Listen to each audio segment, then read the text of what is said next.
Nosso estudo de hoje é a lição 51 do livro Opinião Espírita e tem por título Privações do Corpo e Provações da Alma. O homem não raro, nas horas difíceis, lança mão de recursos extremos e por vezes ilógicos para diminuir o sofrimento próprio ou alheio, como acontece nas provas desesperadoras, no sentido de suprimir agonias morais ou curar doenças insidiosas. Daí nasce o contrassenso dos ofícios religiosos remunerados, de que se alastram antigos e piedosos enganos como sejam a recitação mecânica de fórmulas cabalísticas, os sacrifícios inúteis visando prioridade e concessões, as promessas esdrúxulas, os votos inoportunos, as penitências estranhas, os autocastigos, em que a vaidade leva ao rótulo da fé, os jejuns e as mortificações a expressarem suicídios parciais, o uso de amuletos, o apego a talismãs, o culto improdutivo do remorso sem qualquer esforço de corrigenda na restauração do caminho correto. Contudo, ao espírita cristão compete despojar-se de semelhantes conceitos acerca do Criador e da criação, cristalizados na mente humana através de numerosas reencarnações. Para nós não existe mais a crença cega. Em razão disso, não mais nos acomodamos à ideia do milagre como sendo prerrogativa em favor de alguém sem merecimento qualquer. De igual modo, urge compreender os mecanismos da lei divina, dispensando-se ante os lances atormentados da existência terrestre toda atitude ilusória ou espetacular.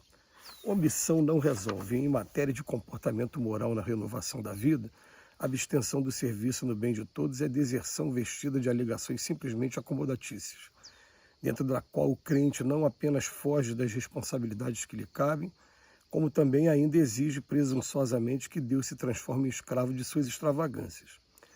Situa-nos a doutrina espírita diante de nós mesmos. Estamos espiritualmente hoje onde nos colocamos ontem. Respiraremos amanhã no lugar para onde nos dirigimos. Usemos a oração para compreender as nossas necessidades, solucionando-as à luz do trabalho sem o propósito de laquear os poderes divinos.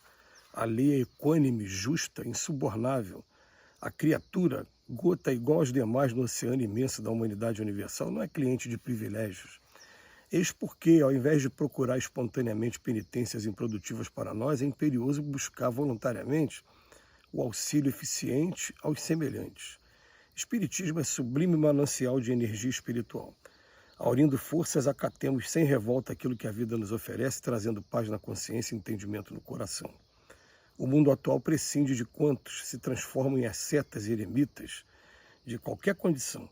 Até a pedagogia moderna procura imprimir utilidade às horas dos presidiários, valorizando-lhes a reeducação em colônias agrícolas e em outras organizações coletivas, a busca de regeneração moral e social.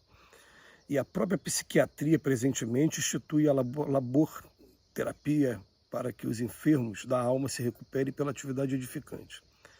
Para o espírita, portanto, a vida e o universo surgem ajustados à lógica e esclarecidos na verdade. Apelemos para os recursos da prece a fim de que sejamos sustentados em nossos próprios deveres, reconhecendo, porém, que Deus não é vendedor de graça ou doador de obséquios, em regime de exceção, e sim o Criador incriado, perfeito em todos os seus atributos de justiça e de amor. Interessante, né? A fórmula que a doutrina espírita vem passar para a gente, ela vem, é claro, chocar com alguns conceitos antigos nossos religiosos, tais como os que foram aqui enumerados, né? Promessas, mutilações. A gente sempre faz aquelas perguntas quando a gente vai estudar a lei de adoração lá do Livro dos Espíritos. A promessa está aproveitando a quem?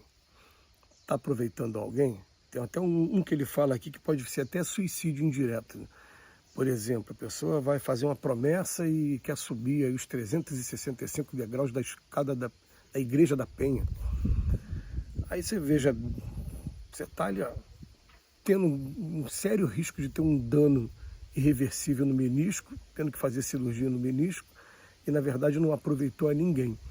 Então vem falar para a gente que o sacrifício mais agradável a Deus é aquele sacrifício em prol das pessoas, que pode estar ajudando a mitigar a dor de muitas pessoas que passam aqui na Terra, já que aqui no mundo de expiações e provas temos muitas dores, as provas são múltiplas, são diversas.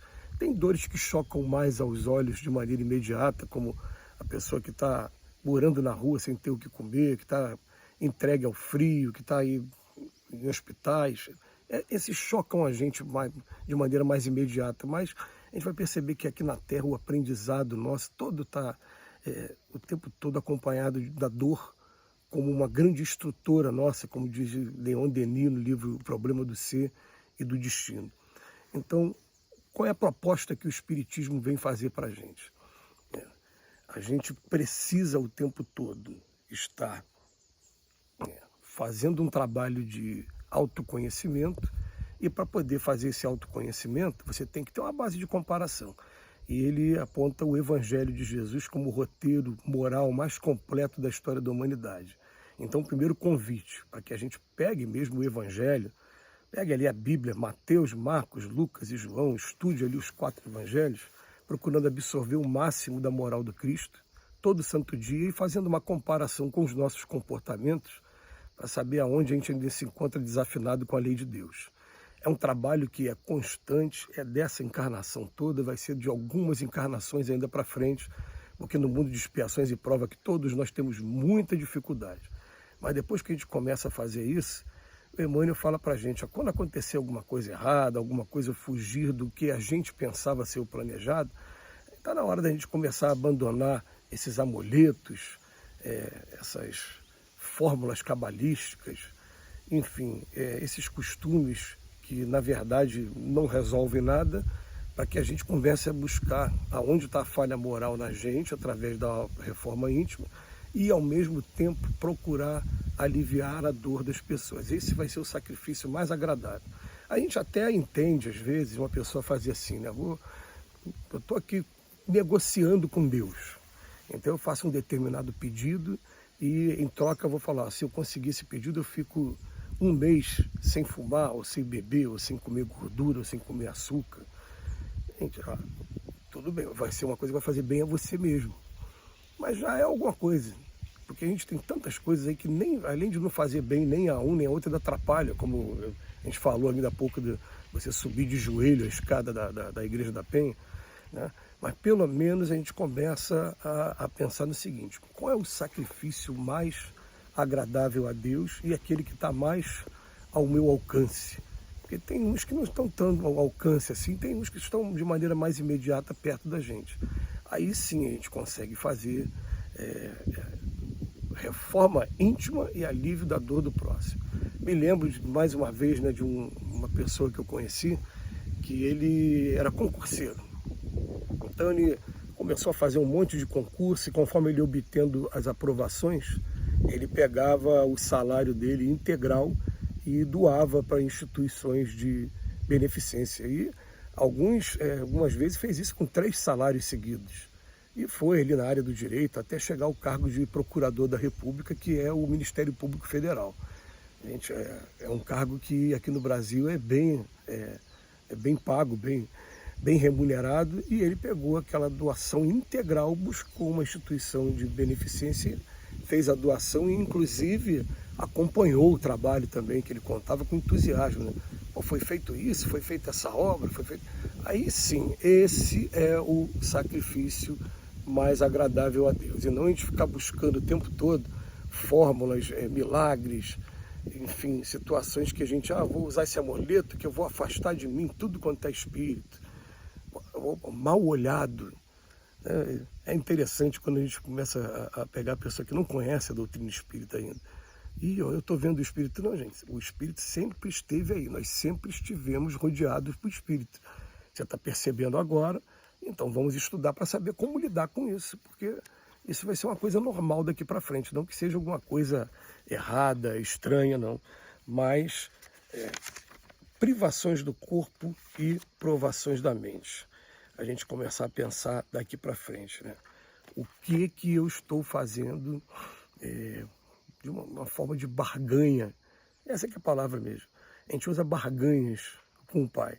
A gente fica o tempo todo pedindo desculpa também. É o meu caso pessoal, por exemplo. Toda vez que eu leio o Evangelho e identifico alguma coisa que eu sou contrário ao Evangelho, eu peço desculpas e peço força para poder estar renovando os votos aí de busca por uma reforma íntima.